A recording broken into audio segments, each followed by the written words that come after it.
अस्सलामु अलैकुम वरहमतुल्लाहि वबरकातुहू। बिस्मिल्लाहिर्रहमानिर्रहीम।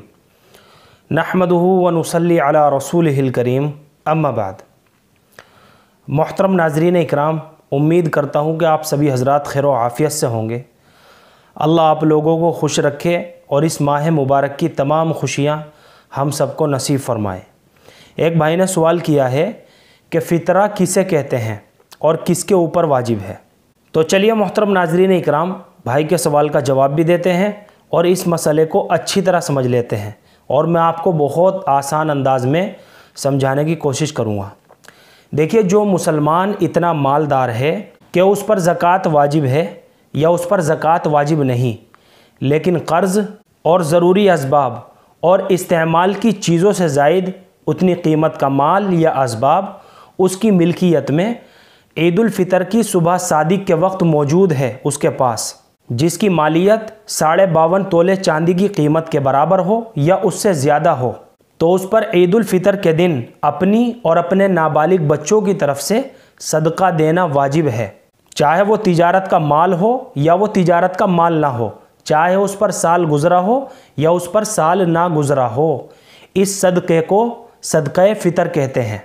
इसको आप इस तरह से भी समझ सकते हैं कि अगर आपके पास सोना, चांदी, माल तिजारत और ज़रूरी असबाब और ज़रूरत से ज़्यादा चीज़ें उसको कहा जाता है कि जो सालों से घर के अंदर पड़ी हुई है चीज़ या दुकान के अंदर पड़ी हुई है, वो चीज़ इस्तेमाल में नहीं आ रही है, तो उसकी भी कीमत इसके अंदर ऐड की जाएगी, जोड़ी जाएगी।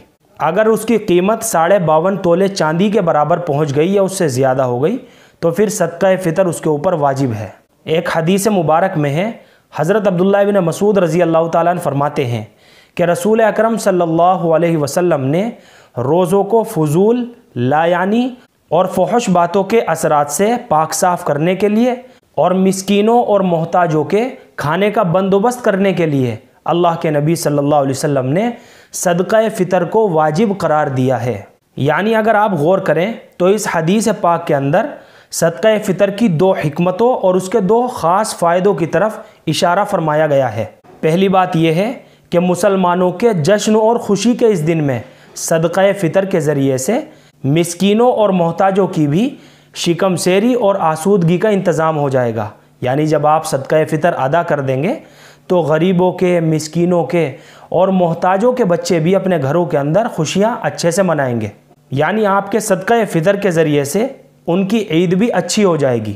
और दूसरी बात यह है कि ज़बान की बेएहतियातियों और बेबाकियों से रोज़े के ऊपर जो बुरे असरात पड़े होंगे, तो ये सदका फ़ितर उनका भी कफ़ारा हो जाएगा। यानी आप अंदाज़ा लगा सकते हैं कि ज़बान की लग़ज़िशों से तो कोई नहीं बच सकता इल्ला माशाअल्लाह, जिसको अल्लाह पाक हिदायत दे, तौफ़ीक़ दे। वरना हम सबका यही हाल होता है, रोज़ा रखने के बाद भी हम ग़ीबत से बाज़ नहीं आते, लेकिन जब सदका फ़ितर अदा हो जाता है, हम सदका फ़ितर निकाल देते हैं, तो ये सदका फ़ितर इन सारी बातों का कफ़ारा बन जाता है।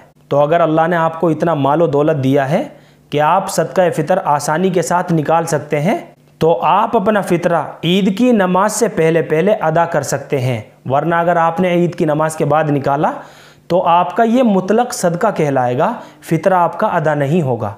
इसका वक्त जो है, सदका फ़ितर का जो वक्त है, वो ईद की नमाज से पहले का है। आप ईद की नमाज से पहले निकाल सकते हैं और इस रमज़ानुल मुबारक के महीने में भी आप अदा कर सकते हैं।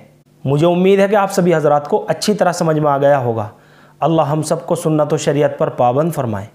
फ़क़त वल्लाहु आलम।